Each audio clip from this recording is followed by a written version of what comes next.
Jim O'Neill, former chairman, Goldman Sachs Asset Management. Welcome, and thank you for coming to speak to the Asia Scotland Institute.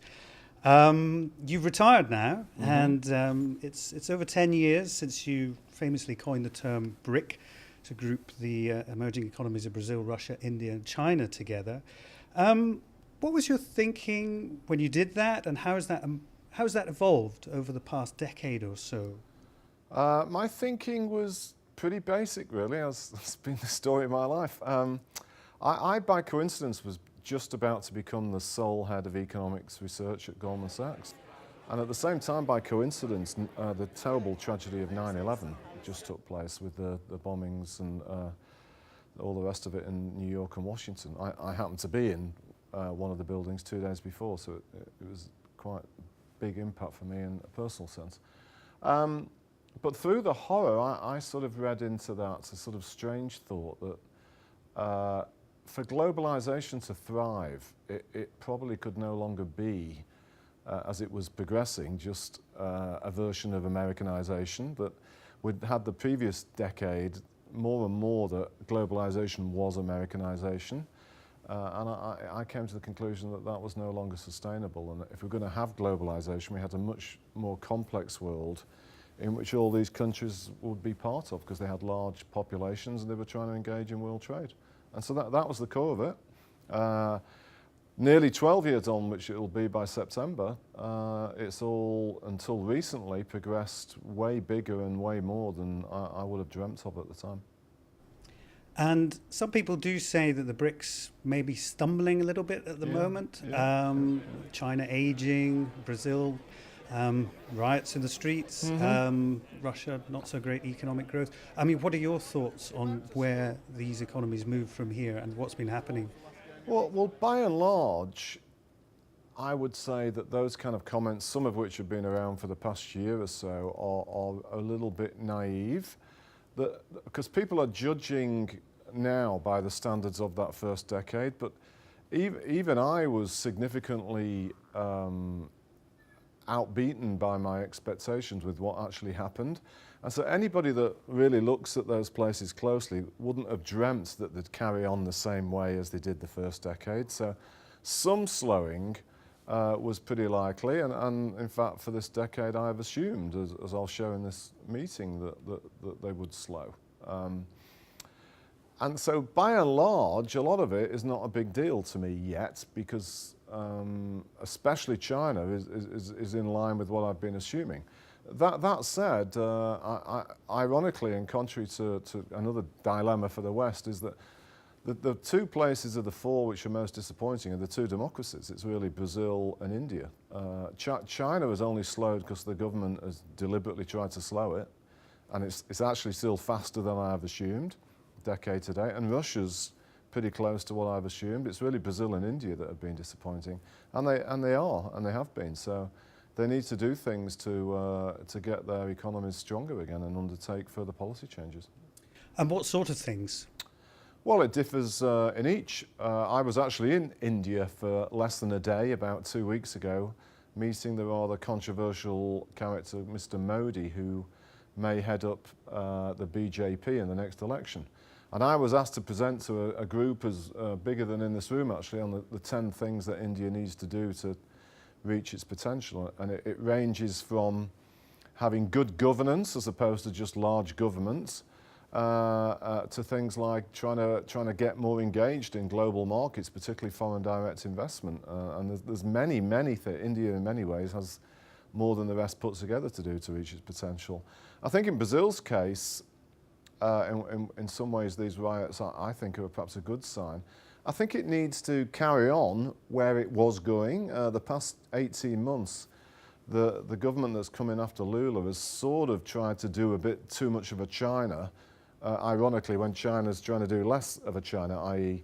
using the states to manufacture growth, which is what Dilma has done a lot of, isn't what is going to help them, and people can see that, and they equate big government with waste, and Brazilian people want better. Is there such a thing as a BRIC model of development that has emerged, and are there other countries other economies sort of coming up in in the sort of in the wake of the main BRIC nations that we should be looking out for and taking note of, especially in Asia? Yeah. I don't know if there is a BRIC model, but I do find myself often thinking that South Korea may be a model for other Asian countries, and actually maybe for many countries in the world. South Korea, quite why we call South Korea an emerging economy still, as business, certainly investing business people do, is a bit beyond me. South Korea's wealth today is nearly as high as that of a G7 country, and with that, it's the only country in the world of a vaguely large population, let's say 45 to 50 million, the only country in my lifetime that has seen its wealth go from that equivalent to an African country to that close to a G7 country. So with it being the only one, that suggests that they've done things that others can learn from. And I think, particularly given the important role of the state in that sense, it is something that many other Asian economies, including China and India, can learn some things from. What about the relationship between the West and other so-called advanced economies and these emergent economies and the ones that may be following on behind them? Yeah. How do you feel that the two are related? Are we adapting and aware enough to the concerns of these economies? I think we're in a very difficult stage, and the simple answer to your question is no, we're not adapting in the West quickly enough at all. As I'm going to show here, if you look at global GDP for the past decade, the decade we're in, even with their slower growth, they're generating still most of the positive growth that's going on in the world, and they're becoming much bigger of it, a bigger part of it, by the week. 2011, the 4 BRIC countries between them created another Italy in 1 year. China creates another Cyprus every week.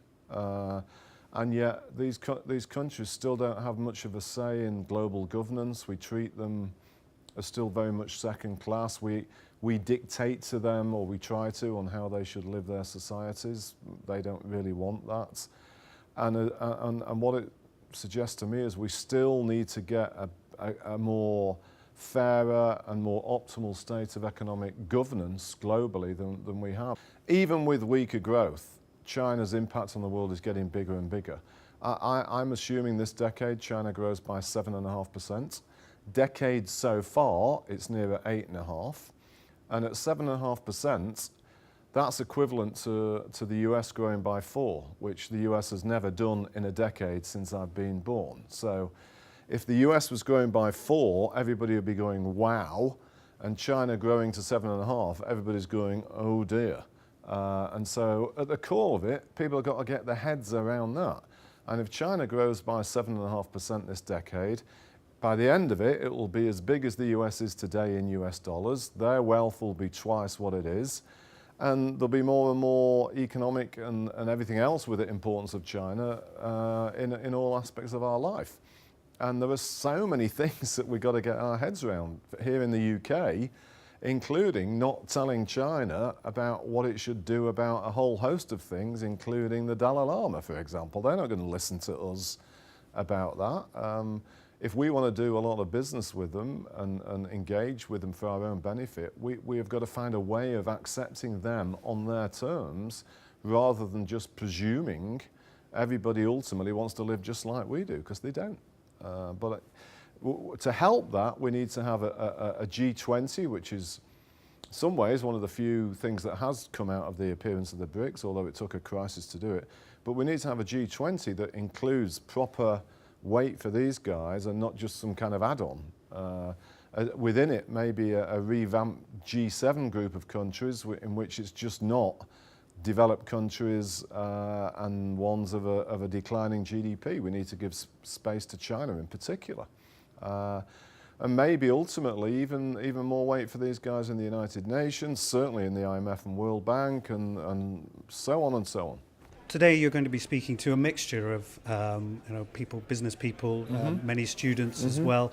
What would be your sort of final takeaway that you would like them to to go away with this evening, and to anybody watching?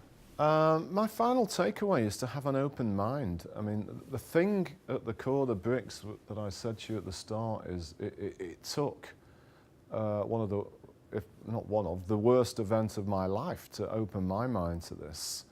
And I never realized weeks before that I would be thinking that way. So, and the whole process has changed my way of behavior and thinking, and I encourage everybody else to be that way. And the world is not always as it was. And I think for people from my generation, it's a particular challenge. I'm guessing a good half of the audience here are going to be students, and hopefully, and it should be probably easier for them because their minds won't have been influenced so much by the kind of things that have happened during the lives of those of us of my generation. So that will be probably my main message. Jim O'Neill, thank you very much.